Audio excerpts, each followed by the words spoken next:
Om Shanti. Is everyone happy? In the Bible, it is written that death is the wages of sin. So, is there anyone who does not die? They say Jesus conquered death. Then except for him, were all the others sinners? Another thing is this, when it says death is the wages of sin, it can be understood as the highest punishment for sin. Even in today's human laws, there is capital punishment like the death penalty. In that sense, death can be called the wages of sin as a punishment. But if we generally say that death itself is the wages of sin, that is not completely correct. Why did God create death? There is probably no one who has not thought about this. If we ourselves were never going to die, or if someone dear to us was on their deathbed or had already died, this question would continuously come into our minds. Why did God create death? But the question why does a person die, and the question why is a person born, are actually the same. Because according to Hinduism, death happens for the sake of rebirth. There is often a saying that in the ending itself, there is a beginning. At the moment of death in a person's life, whatever state of mind he is in, whatever attachments he has, all of that continues into the next birth. It continues in another body, another form, and another name.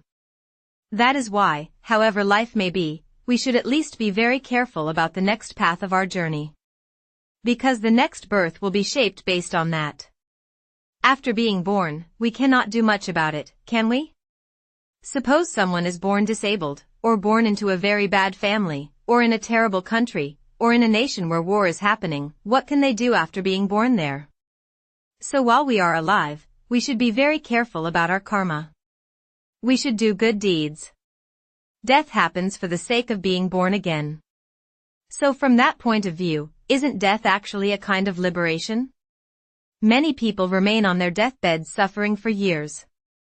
During such times, some people even try to commit suicide.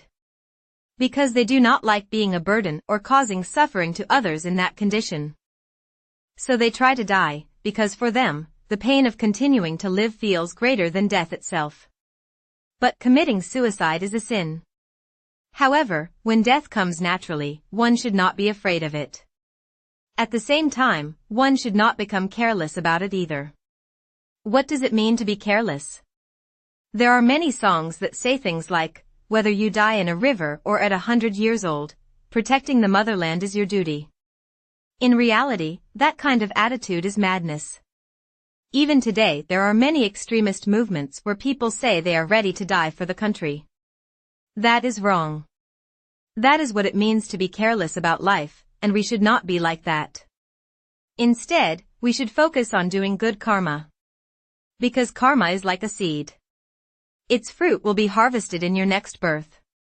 If you live carelessly now, then in your next birth you will receive fruits that match that carelessness.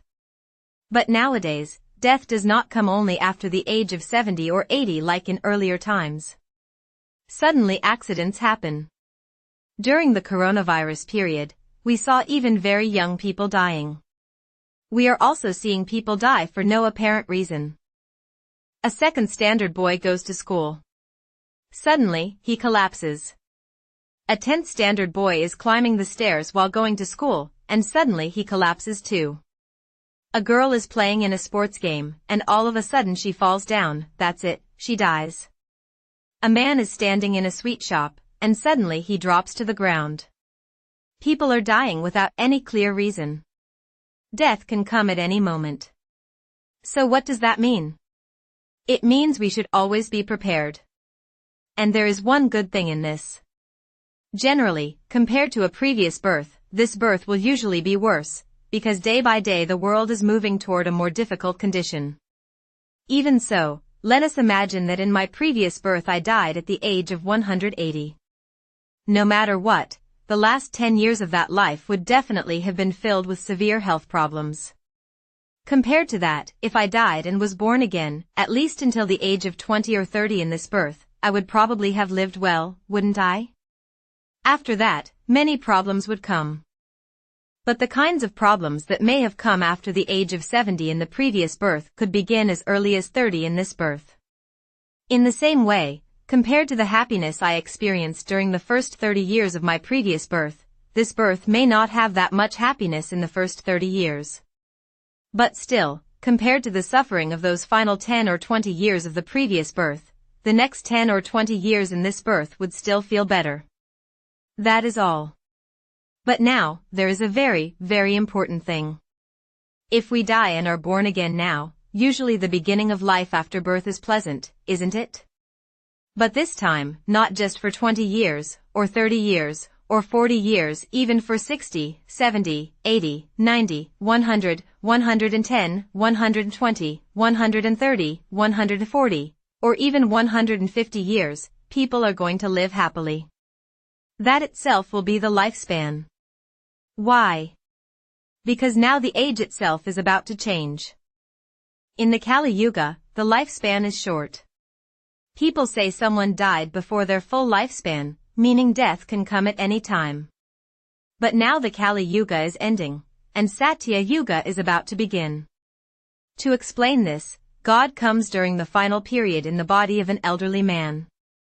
Until then, he exists in the subtle world of light like a star. In reality, we souls also exist there. When we enter the body, we reside in the center of the forehead. That is why people place marks there. That is what we call life. It is the soul that sees through the eyes, speaks through the mouth, and performs every action. And it is that same soul which experiences the punishment for the sins committed by taking another body in the next birth. The soul should constantly remember Shiva, the Supreme Soul. He alone is Allah, the Supreme Father, God is one. So what happens? The moment we think of ourselves as the body, we begin to perform sinful actions such as lust, anger, attachment, greed, and ego. But the moment we think of ourselves as the soul, divine qualities such as love, peace, and compassion naturally arise. Therefore, when the soul realizes itself and remembers Shiva, the Father of all souls, then even the people standing before us are understood to be his children. Even if they do harmful things, it is because they are acting in body consciousness and expressing demonic qualities. If they were in soul consciousness, they would not express those demonic qualities. That is why compassion naturally arises toward them. If you look at everyone with this compassionate vision, remain established in soul consciousness, and stay immersed in the remembrance of Shiva, the Supreme Soul, then the awareness of the body will completely fade away. So, the extent to which you conquer body consciousness can be understood by how far you are able to stay away from lust, anger, attachment, greed, and ego. All of this is like a test paper for you. You have to pass through all these trials. That alone should remain in your awareness. The Agni Pariksha of Sita that is spoken about there is not a physical fire. It is the fire of lust, the fire of anger, the fire of attachment, the fire of greed, and the fire of ego. If a person crosses beyond all these fires, they will receive a high status in heaven according to their worthiness. As I said before, there the average lifespan will be 150 years. You will not even get a small headache. That is how healthy life will be. You will have a healthy body, a beautiful body, and limitless wealth. You will live in magnificent palaces built with gold. You may ask, if life is so luxurious there, will there be taxes? There will not even be taxes there. Because that world will have the rule of kings and queens. They themselves will be wealthier than us. They will not be in a position where they need to collect taxes from people in order to govern. The rule there will be based on love. Not only human beings, even animals will live peacefully. Lions and cows will drink water together. The selfishness, greed, jealousy, and all the negative qualities that we see in people today will not exist there at all. People will be pure and innocent like children. In such a world, we are not going to live for just one birth or 2 births. We are going to remain there for 21 births, for 2,500 years. But all of that depends on the effort we make in this one birth. At the same time, we do not know how much time is left. Because once the soul leaves this body, everything is over. Life can leave the body at any moment. Apart from that, if a world war breaks out and bombs fall, everything can be destroyed within a second. So we must be prepared for everything. We must hold firmly on to the remembrance of God. Markandeya held on to God firmly, didn't he? Look at that story. But holding on to a Shiva lingam physically is not the real meaning for this time. Holding God with the hand is not something great. We must hold on to him with the intellect. God is an extremely subtle point of light, invisible to the eyes, a reddish golden point of light shining like a star in the world of light. We should constantly remember him in the mind. Whether you are getting up, sitting down, or walking, make sure the remembrance of God never breaks. Because the more you remember God, the more power the soul receives. What does that mean? It means the lifespan and strength of the soul continue to increase. If you fill your soul completely with the remembrance of God during this 5,000-year cycle, then you will experience the entire 5,000-year cycle fully. But if your remembrance is weak, then you may only experience 4,000 or 3,000 years of it. Only if you come at the very beginning will you experience heaven in its complete fullness. Otherwise, heaven will gradually lose its purity little by little and eventually become hell again before you arrive. So be very careful.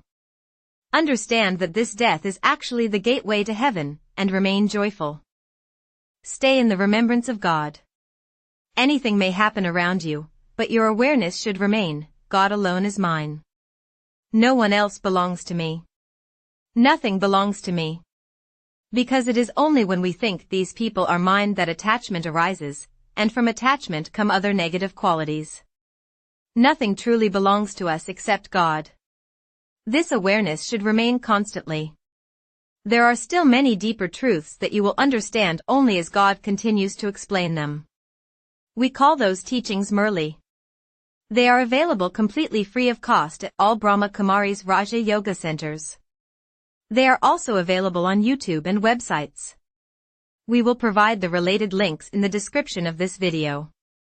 Please make sure to watch and benefit from them. Om Shanti. Thanks for watching.